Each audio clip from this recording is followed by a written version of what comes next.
네, 안녕하세요. 네, 오늘은 수요일입니다. 네, 사도행전 15장 1절부터 11절까지 보실 텐데요.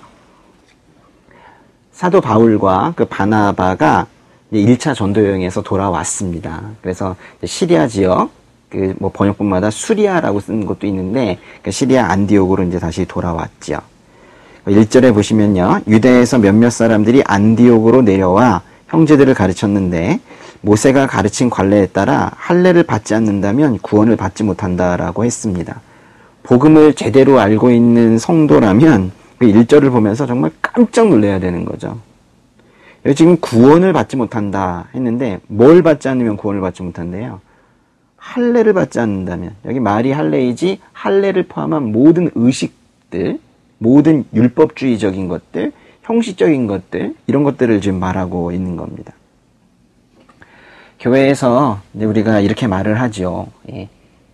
오직 믿음으로 구원을 받는다. 맞습니다. 그런데 오직 믿음으로 구원을 받는다. 그리고 약간의 의식이 필요하다. 그리고 약간의 율법이 필요하다. 이런 식의 그런 복음 선포가 자신도 모르게 되어가고 있는 경우들이 꽤나 있습니다. 그래서 오직 은혜로, 오직 복음으로, 오직 예수 그리스도로 인하여 우리가 구원을 받는다라고 하고는 그 이후에 그래도 조금 행위가 필요하지 않는가라는 말들을 뒤쪽에 자기도 모르게 붙이는 그런 설교자들이 많이 있죠. 그러나 그런 주님 앞에 드리고 싶은 그런 행위들, 이런 것들은 믿음의 결과이고 은혜의 결과인 것이지 그것들이 구원의 조건은 아니라는 그런 말씀들인 거죠. 2절에요.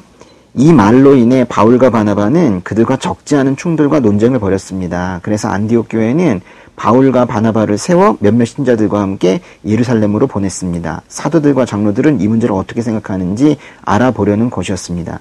그런데 너무 다행인 것은 이 바울과 바나바가 지금 이러한 잘못된 구원관을 누군가가 지금 가르치려고 할 때 지금 이것을 아주 심각하게 여기고 있다는 것 자체가 지금 매우 고무적인 것이죠. 그래서 예루살렘에 가서 이것을 사도들, 장로들과 함께 토의를 해서 논의를 통해서 이거 정말로 옳은 것인지 아닌 것인지 알아보겠다라는 겁니다. 지금 이 문제가 왜 터진 거예요?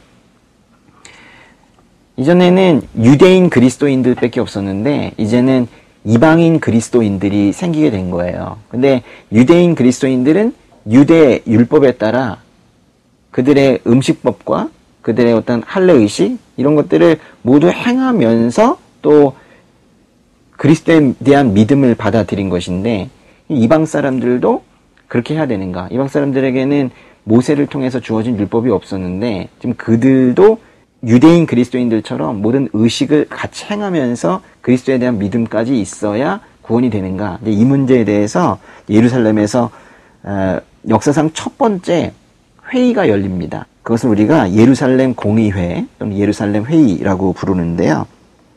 4절에 보니까요. 그들은 예루살렘에 도착해 교회와 사도들과 장로들에게 환영을 받았습니다. 6절에 사도들과 장로들이 이 문제를 논의하려고 함께 모였습니다. 바로 이 모였다라는 것이 바로 예루살렘 공의회이죠. 근데 여기에서 베드로가 일어나서 바울을 변호를 합니다. 7절, 오랜 시간 동안 토론한 끝에 베드로가 일어나 그들에게 말했습니다. 형제들이여, 여러분도 알다시피 얼마 전에 하나님께서 여러분 가운데서 나를 선택해 이방 사람들도 내 입술을 통해 복음의 말씀을 듣고 믿게 하셨습니다. 베드로가 직접 나아가서 이방인 어떤 한 사람에게 복음을 전한 적이 있었죠. 그 사람 이름이 뭐였었나요? 고넬료였죠? 고넬료. 예. 베드로가 이방인 고넬료에게 복음을 전했습니다. 바로 사도행전 10장에 나오는 말씀인데, 사도행전 10장에서 고넬료의 집에서 복음을 전한 일을 또 이렇게 이야기하고 있는 겁니다. 근데 이게요, 얼마나 재밌는 얘기냐면, 지금 이 예루살렘 공의회가 있을 때와 그 이전에 고넬료의 집에서 베드로가 복음을 전했을 때가 10년 차이가 나거든요. 그 사이에 정말 많은 시간이 지난 겁니다. 네. 10년 전 이야기를 지금 베드로가 하고 있는 거예요. 네. 8절에 그 마음을 아시는 하나님께서는 우리에게 하셨던 것처럼 이방 사람들에게도 성령을 주셔서 그들을 인정하셨습니다. 하나님께서는 그 마음을 믿음으로 깨끗하게 하셔서 우리와 그들 사이에 차별을 두지 않으신 것입니다. 육체의 할례를 통해서가 아니라 이 마음속에서 믿음을 통해서 이제 구원을 받는다는 것을 이제 강조를 하고 있는 것이죠. 예. 이것이 회의의 주제가 되긴 했지만은 사실 복음의 핵심을 지금 말하고 있는 건데요. 여기서 골로새서 말씀 하나 찾아봤으면 좋겠습니다. 골로새서 2장 11절인데요. 유대인들이 그리스도에 대한 믿음만 가지고는 되지 않는다. 할례를 받아야 한다. 이렇게 주장을 했는데 이 바울은 그리스도 안에서의 믿음이면 구원에 충분하다라고 이 회의에서도 주장을 했고, 골로새 교회에 쓰는 이 편지에서는요, 골로새서 2장 11절에 이렇게 말을 했습니다. 그리스도 안에서 여러분은 육신의 몸을 벗어버리는 그리스도의 할례, 곧 손으로 하지 않은 할례를 받았습니다. 마음이 중요하다는 것이죠. 마음으로 믿은, 말 그대로 마음으로 믿은 그 믿음, 그것이 중요한 것이지, 그 이외의 모든 그 율법적인 겉으로 드러나는 것들, 이런 것들은 구원의 조건이 아니라는 겁니다. 10절에요. 그런데 여러분은 어째서 우리 조상이나 우리가 질 수 없었던 무거운 짐을 이방 신자들에게 지워서 하나님을 시험하려고 하십니까? 여기 무거운 짐을 우리 개역개정 버전에서는 멍에라고 했는데요. 그러니까 지금 이 베드로가 자신들도 힘들었다는 거예요. 율법을 성취하는 것이 율법 자체는 좋은 것인데 그거를 이 못난 우리 죄인인 우리들이 성취할 수 없었는데 그거를 지켜보겠다고 그거를 성취해보겠다고 했던 그 삶이 너무 큰 무거운 짐 멍에였었다라는 거예요.